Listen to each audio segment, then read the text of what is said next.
Okay, we are recording. And so Angie is actually doing the team call today. And so I'm going to turn it over to her. Sweet. Okay. All right. So tonight we are going to be talking about igniting the fire within you. But as always, as I always remind Brianna, need to know how to click this. Do I have to seriously click this thing? Ugh, how frustrating. Boom. Okay. Announcements presented by Brianna. Oh, goodness gracious. Okay, I remembered this time to write them down ahead of time. So we've got number one. If you are unaware, Team Cup starts tomorrow. I think every human being on this call is on Team Cup, which is awesome. We have 4 teams, and so I am super jacked. Number 2 is that the online tracker came out. It is in the beta phase, so maybe you've seen it and tried it out. I've tried it out. It's okay. I still like my paper copy. I think if they make some sort of like thing to do it in the app so that like I could just open an app and do it on the go, it would be good. But if I have to log into Coach Office each time, it would just, I don't know, it'll be interesting. But I think it's going to be really cool, kind of like bod groups. Bod groups sucked when they first came out. I hated them. And now they're a lot better. So I'm sure by the time we get through it, it'll be good. Number 3 is that in February, 9-week Control Freak and 30-day Breakaway will still be $20 off. So what this means is whenever I have a customer who wants to do a challenge pack, I talk to them. I do the challenge pack thing, but I talk to them about the 30-day Breakaway package. And I say, like, I know you might not be doing a running program in the middle of February, but you get the resistance loops for free, which is like $20. So you think they get the same amount of stuff with the $160 package, but then they also get resistance loops, which they use in a lot of different programs. And so that's kind of nice. Number 5 is that number 3 is that Off the Wall, so 9-week Control Freak Off the Wall launches on the 8th. So that is for anyone who feels like they can't use a control track or a step or anything. The only equipment for that is dumbbells. And then number 5 is Shanti. They finally released an official date for it. Let's Get Up, which is a dance only workout program, which will be nice because you don't have to have any equipment. I love when they add no equipment programs just because it's easy for people to get started in and then kind of get equipment as they go. The coach launch for that will be April 19th. And the customer launch is May 3rd, which I have a feeling is going to be here before we know it. Like, I don't know where January went. Okay. Lastly, I left this one for last because it's kind of confusing, but they are bringing back Success Club retention points. So how this works is anyone you sign up with a challenge pack in February, so anyone who signs up with a challenge pack in February, if they get their home direct order again in March, you get a Success Club point for that. So essentially, it's Beachbody's way of rewarding you for keeping your customers going on the products. So what this means is, like, for me, I know that I need to be better about checking in with my customers when they've received their product, asking them how they're mixing their product, and like making sure that I'm talking to them about it, because half the time they stop it and you learn it's because they were just not even doing something that made sense of it at all. And so it'll be nice because going down the road in March, April, and stuff like that, you can build up success points just by helping your customers who already signed up stay on a product that you hook them up with. So those are my announcements. Does anyone have any questions? Oh, I'm sorry. I didn't realize I was unmuted that entire time, so you could hear my child and me. It's okay. She's cute. I was just gonna ask. So that is the retention points is for February and February and March, not like January into February. Nope. So it'll be for anyone you sign up in February. Then if you sign up 3 people and 2 of them get their Energize and Recover again, then you would get 2 Success Club points in March. So it's kind of confusing because it lags behind, right? But it's It's essentially if they continue to get their auto ship, then you will get Success Club points for that. Good question. Okay. I think that's all I have, Ange. Okay, sweet. Take it away. All right, so first a little bit, I'm gonna have to click every time and that's gonna throw me off. Okay, so a little bit about me, if you don't know, I'm a first year ag teacher and FFA advisor in Edgeley, North Dakota. So I live in a town of about 400 people, and those primarily consist of older people in the all reality. It's an older community. A lot of people go down to Arizona. There's not much to do. Everyone drives golf carts. It's fine. I'm gonna jump on that bandwagon someday.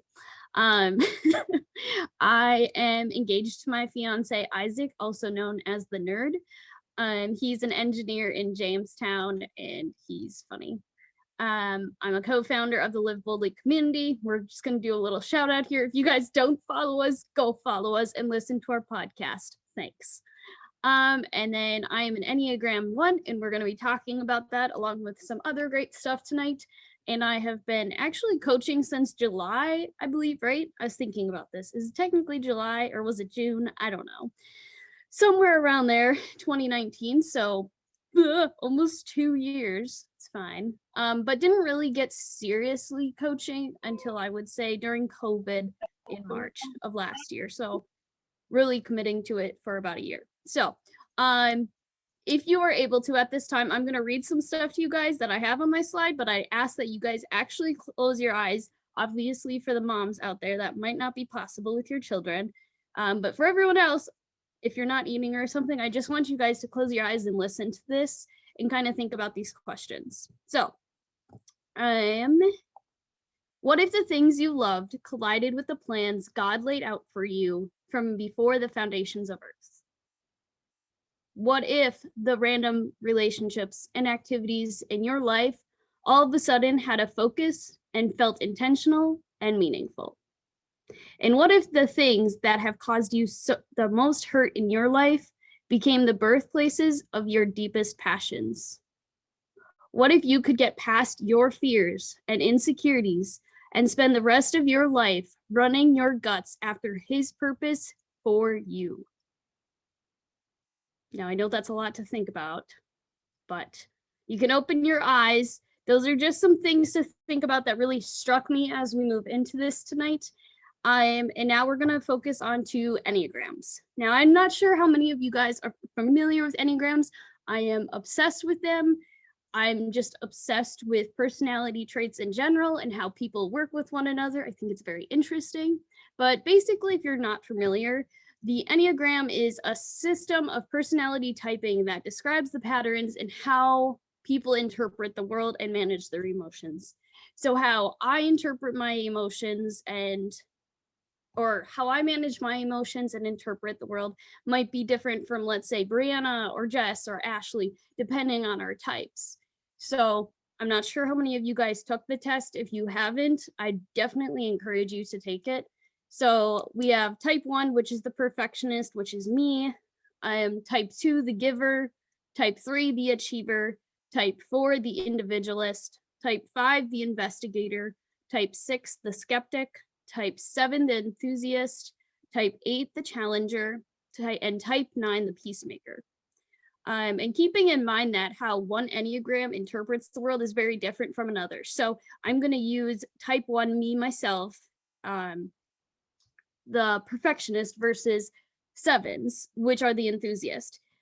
I have an officer on my team where she is very type 7. She's all over the top bubbly, and I tell you what, you guys, she drives me absolutely nuts. I just don't understand her, the way she interprets the world, and can be bubbly like that all the time. Not to say that I'm a sullen rock or anything like that, but we interpret the world very differently. And so it's important for me to keep in mind that personality and how it all works. So I think it's very cool how everyone is made differently, and that's what God intended for us to be, but it's interesting to kind of break it down. And you guys can see that in the photo too, the different types and how you wing into each other. And that's a lot of stuff. We're not going to be able to dive into it as much as I want tonight. So how can we use these Enneagrams to benefit us?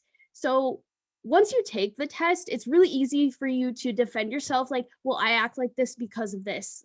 Like I could say, I'm an Enneagram 1 and I'm super critical of other people, and that's the way it's always going to be.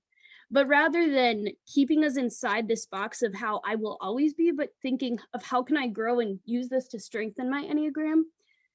As an Enneagram 1, I just want to go over a few things of myself.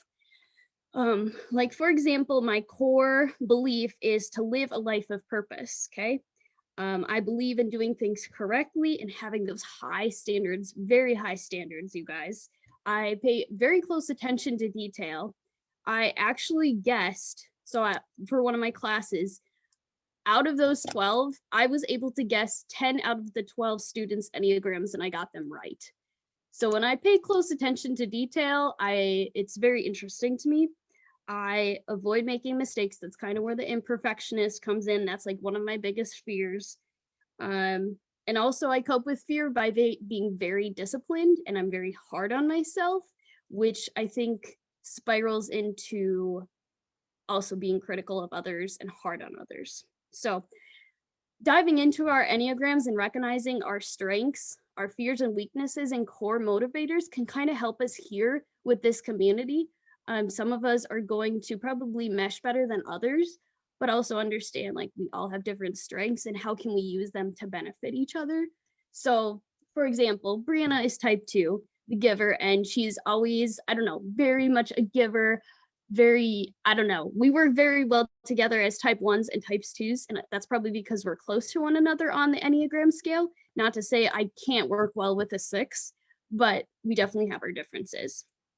So I would definitely encourage you to read the Enneagram books. I have not, and I almost bought it last week, but I have a huge stack of books right next to me right now, and I know now is not the time to read that, but I want to dive into more about Enneagrams.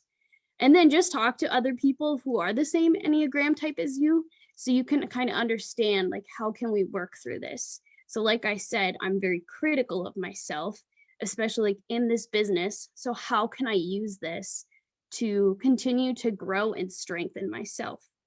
But also talk to Enneagram types who aren't the same as you. I know Callahan is 9. She's a peacemaker. Correct me if I'm wrong.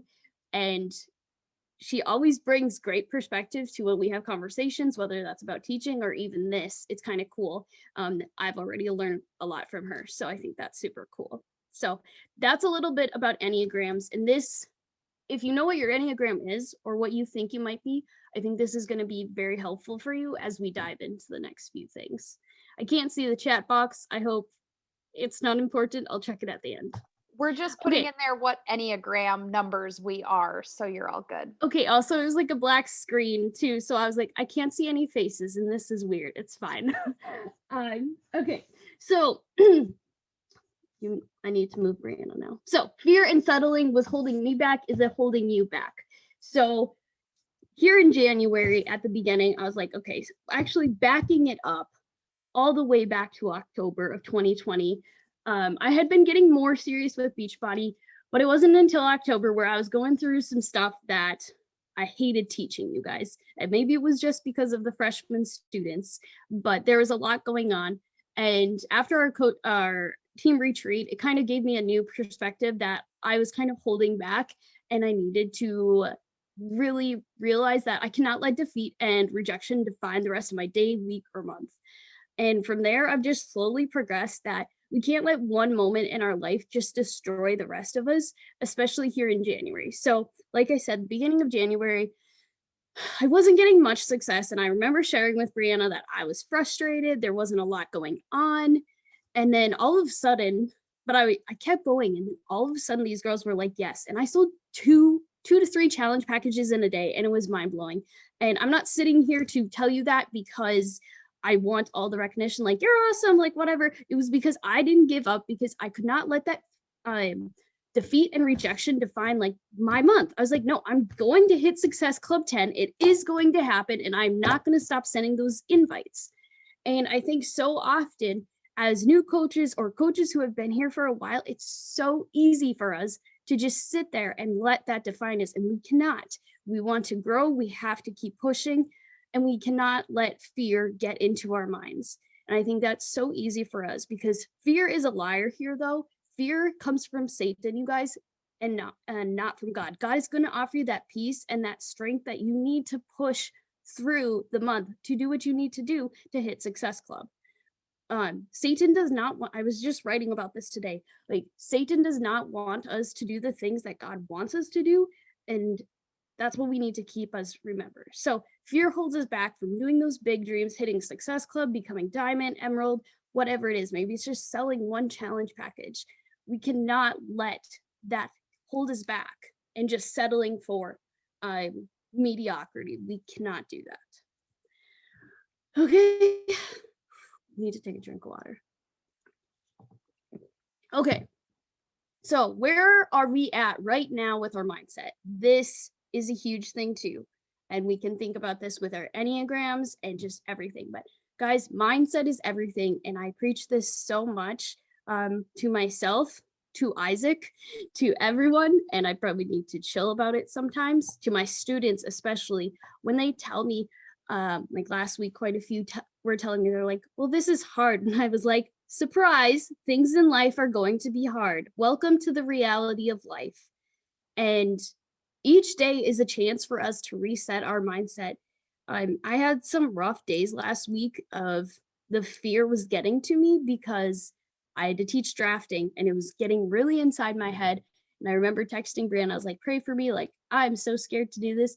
And then it went great. And the whole week of drafting went great. But I had it in my mindset that this is terrible. I'm not prepared. It's going to be imperfect. But when I finally just shoved the fear out of my way and had to flip my mindset, it changed everything. Okay. The other thing is a forward thinking mindset versus a standstill mindset. It's good for us to kind of sit there and reflect, but we have to be moving forward with it too, especially in times of maybe when we failed. And right, as an Enneagram 1, that's really hard for me. I avoid mistakes. I avoid failure at all costs. But rather than keeping that standstill mindset, how can I use that to move me forward and progress in this business? Okay. And then get out of your head. Okay.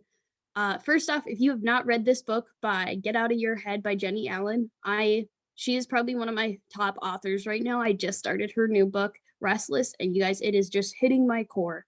But get out of your head. We have so many thoughts in our head that are not serving our mindset to where we could be with this business or anything, whether that's teaching, and we have to keep moving forward. So I got to remember what's next. But the other thing I was going to say, Brianna's going to be so proud of me for this, was my mindset for this. I am going with fear is that I realized I don't know what it was. Like, I always told Brianna, like, coaching is always going to be like a side thing, like it's fine. And something kept bubbling inside me as I dove more into this coaching thing, more into like Live Boldly and actually starting our podcast, that I realized that what I actually wanted, not what I wanted, but what God was making more known to me, was that He wants me to do this full time. And that is very scary for me to actually say that out loud, that I do not want to teach for the rest of my life. I have not said that to a lot of people, but to get that fear out and like start fighting that fear and realize this mindset that I will not teach forever is going to help me so much more in this business. And so had to get that out there. Okay. So why are you here and what do you want with this business? Okay. So purpose drives our actions, and dream what your purpose may be. And that's kind of what I just was talking about, was I had this fear. I mean, to even ask Brianna to, hey, do you want to start a podcast? Do you want to start this community? That purpose that God has given us to fulfill our dreams and live mission for Him. Okay. So actions that we're taking are filling out our tracker, realizing that we need to write our content and make it a priority. So where do you see this business taking you? Even if it is nerve-wracking to think about it, it's important to recognize.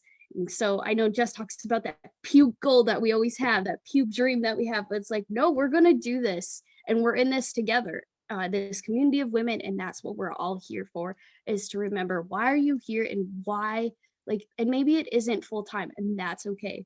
Maybe it is to have that side hustle. Whatever it is, it's whatever God wants you to do with this life, and that's really important to remember. But just remembering that your purpose is going to drive your actions here and anything else in your life. Yes. So to end, basically, it's time to ignite your fire, okay? Stop the excuses, okay? I cannot stand excuses, and that's the Enneagram 1 coming out in me. I cannot stand excuses. Just do the dang thing. So get out of your head, rekindle that purpose. If you do not know what that purpose is, ladies, you need to sit down and reflect on what it is, because God did not make you. I'm going to start crying because I have my period. You need to realize that you are not. You are not on this earth for mediocrity. Like, you are made for greatness, and like, you need to know what your purpose is, and then you need to set fire to your dreams, because we are all in here together and we want to support everyone. So you need to figure out what that purpose is, get out of your head, stop the excuses, and start firing your dreams. Okay. This is where we enter some really cool music, and like that's like a really Okay. good keynote. Sorry. Yes, that was it. That was not supposed to happen. Thank you, period. That's Okay. okay. Does anyone have any questions for Angie? She talks to me about Enneagrams all the time, and they are like her fire. Or anything at all. Definitely take it. If you haven't taken the Enneagram test, it's good. And I recommend that you follow some of the people. I don't really follow them. I know their accounts, but like Enneagram Ashton or Enneagram and Coffee, because they always post these things about like your thoughts. Or my favorite are like which characters you would be in a movie, or like what kind of dog you are. Like, I'm just a sucker for that, right? But it shows us so much about ourselves, because like I look at like, I don't know, with Team Cup, I thought this was just so important, because if we can understand how the people on our team work, sometimes it's not that like we don't get along with them, or like we don't understand why they're not doing what we're doing, or whatever, right? And so it's great to understand the other people on our team, so that we can do that. And so I'm just like looking at some of these, right? Like, here's Enneagram, like we talked about Jess being an Enneagram 8, right? Like, I speak up when I need to. I'm honest. I love empowering others. I don't trust others easily. And I'm not yelling. I'm just passionate. Right. But like right there, the key is like, I don't trust people easily. So when Jess like gives me a question about something, or well, that's different, right? Because we have a long relationship. But like, this would tell me if I just met someone and they're an Enneagram 8, like, why are they not opening up to me? Right. Like, why are they not giving me the whole story? And so it helps. I would suggest going into Team Cup, like talk to your Team Cup team about like what are your Enneagram numbers, and just do a little research and figure out how do you work best, right? Because some of your Enneagrams, like Jess always says, like, I love power half hours, but like I can't focus. Like, I don't actually get any work done because we're so caught up in like talking and doing whatever. Whereas the 1 and 2 and Angie and I are very like to-do list achievers, like here we go. So then we are very good at like, we have to be on, and we just bounce off each other 1, 2, 3. And so I was gonna say too, so my best friend, Megan, my maid of honor, she's an 8 as well. And it makes sense because we've just been really working on how to make sure our relationship is staying strong. And like, she doesn't always open up to me. And it's hard for me because as a 1, I guess I've never known if this is actually for a 1, but I feel like I am being a burden if I am digging into her life, I guess, or something like that. So it's interesting to just know how to work with your friends and just other people that you encounter, and understanding why they work the way they do. And it helps me, I know, as a teacher.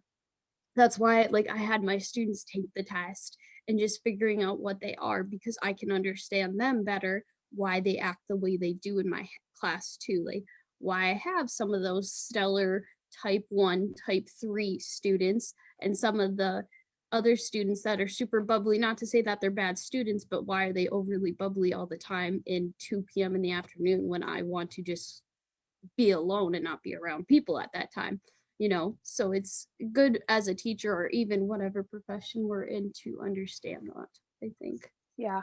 So the Enneagram account I really like on Instagram is called Enneagram Ashton. So Enneagram and then ASHTON.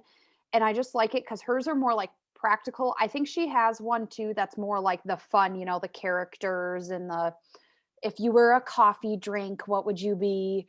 But like on here, it shows me like a 2. Like my core fear, and you all, I mean, it's fun because when you know someone really well, you can guess what they are, like Angie talked about. But like my core fear is being unwanted and unloved.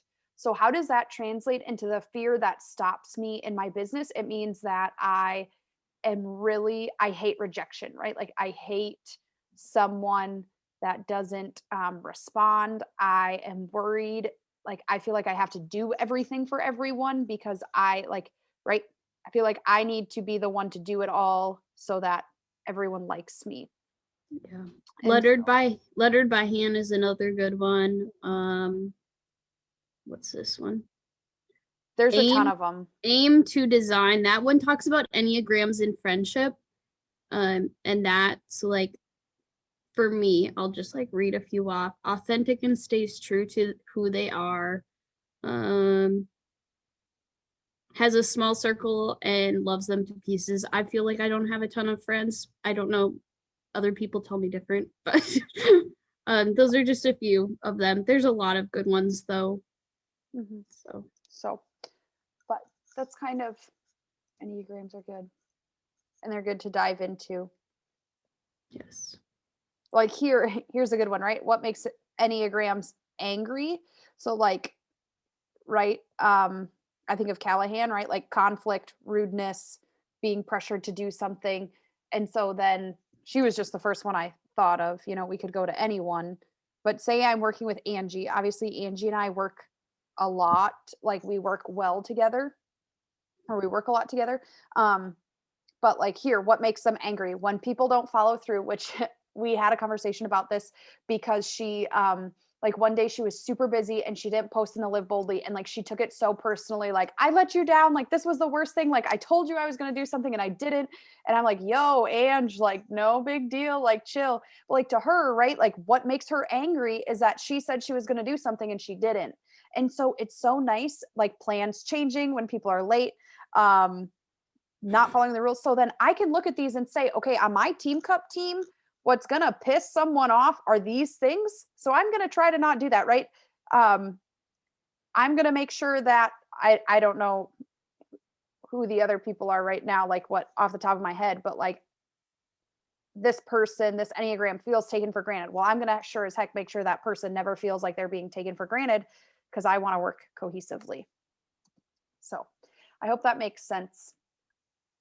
It's my goal to look more into them and how we can use them to leverage our teams and leverage like how we're working together because we all have strengths. Mm-hmm. If you looked in the chat, I mean, most of us are different. Yeah. Angie and then Sarah Landis overlap, but otherwise, I mean, we're all different. And that's the cool part about this. But then we have to realize like, oh crap, our team isn't the same as us. Oh, Haley's a 6. Look at that. All different ones. So fun. And so we have to realize like we need someone might, I don't know, someone might come off rude to you or might come off different, or you might not understand them. And that's because it's their Enneagram. And Amber's almost done. So I'm going to stop recording. And if anyone